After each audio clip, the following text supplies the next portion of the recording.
आज से हम स्टार्ट करेंगे भारतीय इतिहास। भारतीय इतिहास को 3 भागों में बांटा गया है। प्राग ऐतिहासिक काल, आद्य ऐतिहासिक काल या उत्तर पाषाण काल, ऐतिहासिक काल। प्राग ऐतिहासिक काल को भी 3 पार्ट में बांटा गया है। पुरापाषाण काल, मध्य पाषाण काल, नवपाषाण काल। पुरापाषाण काल जो है वो अज्ञात काल से 8000 ईसा पूर्व तक माना जाता है, यानी कि आज से 10,000 साल पहले जो था वो पुरापाषाण काल था। मध्य पाषाण काल की बात करें तो 8000 ईसा पूर्व से 4000 ईसा पूर्व के बीच में जो घटनाएं घटित हुई वो मध्य पाषाण काल के अंतर्गत आती। अब बात करते हैं नवपाषाण काल की। तो नवपाषाण काल 4000 ईसा पूर्व से 2500 ईसा पूर्व के बीच में जो आता है वो क्या होता है, नवपाषाण काल। अब उसके बाद आता है आद्य ऐतिहासिक काल या उत्तर पाषाण काल। इस काल में एक तो सिंधु घाटी सभ्यता आती है और दूसरी वैदिक सभ्यता।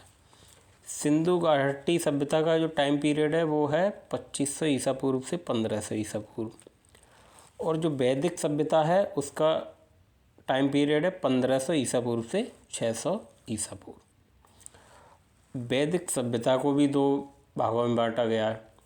ऋग्वैदिक काल जिसका टाइम पीरियड क्या है 1500 ईसा पूर्व से 1000 ईसा पूर्व, और उत्तर वैदिक काल। उत्तर वैदिक काल का टाइम क्या है 1000 ईसा पूर्व से 600 ईसा पूर्व। अब उसके बाद आते हैं ऐतिहासिक काल। ऐतिहासिक काल को भी 3 पार्ट में बांटा गया है। प्राचीन भारत का इतिहास जो कि 600 ईसा पूर्व से 712 ईस्वी तक।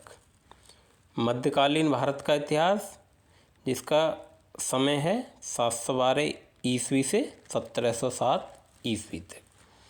अब आता है आधुनिक भारत का इतिहास जो कि 1707 ईस्वी से वर्तमान काल तक, यानी अभी तक जो कुछ चल रहा है वो किसके अंदर आता है, आधुनिक भारत का इतिहास। अब बात करते हैं हम प्राचीन भारत का इतिहास। प्राचीन भारत के इतिहास को भी कई पार्ट में पढ़ेंगे हम, जैसे कि महाजनपद काल जो कि था 6ठी शताब्दी ईसा पूर्व तक। 6ठी शताब्दी का मतलब हो गया 600 ईसा पूर्व से लेकर 500 ईसा पूर्व के बीच। उसके बाद आता है मगध साम्राज्य। मगध साम्राज्य जो कि 600 ईसा पूर्व से 300 ईसा पूर्व तक रहा था। उसके बाद आता है मौर्य साम्राज्य। मौर्य साम्राज्य 323 ईसा पूर्व से 323 ईसा पूर्व से 184 ईसा पूर्व तक। उसके बाद आ जाता है संगम काल जिसमें आते हैं चेर, पांड्य और चोल। फिर उसके बाद आता है मौर्योत्तर काल 184 ईसा पूर्व से 319 ईस्वी तक। फिर आता है गुप्त साम्राज्य। गुप्त साम्राज्य की बात करें तो ये रहता है 319 ईस्वी से 550 ईस्वी तक। उसके बाद आता है हर्षवर्धन काल जो कि 606 ईस्वी से 647 ईस्वी तक। अब बात करते हैं मध्यकालीन भारत का इतिहास जिसे 2 भागों में बांटा गया, पूर्व मध्यकालीन और उत्तर मध्यकालीन। पूर्व मध्यकालीन की बात करें तो ये रहता है 8वीं शताब्दी से 13वीं शताब्दी तक।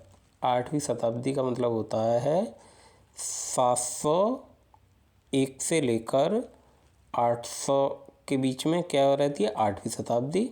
और 13वीं शताब्दी कब तक रहती है, 13वीं शताब्दी रहती है सन 1300 तक, यानी 800 से लेकर और सन 1300 के बीच में जो होता है वो रहता है पूर्व मध्यकालीन। और पूर्व मध्यकालीन में उत्तर भारत में अलग शासन रहता है और जो दक्षिण भारत में अलग और दक्कन में अलग। उत्तर भारत में पाल, सेन, प्रतिहार, राजपूत और चौहान, दिल्ली सल्तनत। दक्कन की बात करें तो चालुक्य, राष्ट्रकूट। और दक्षिण भारत में चेर, चोल, पांड्य, पल्लव। अब आता है उत्तर मध्यकालीन भारत 13वीं शताब्दी से। 13वीं शताब्दी का मतलब सन 1300 से 18वीं शताब्दी, मतलब सन 1800 तक। उत्तर भारत में राजपूत, दिल्ली सल्तनत, मुगल। दक्कन में विजयनगर, बहमनी, मराठा।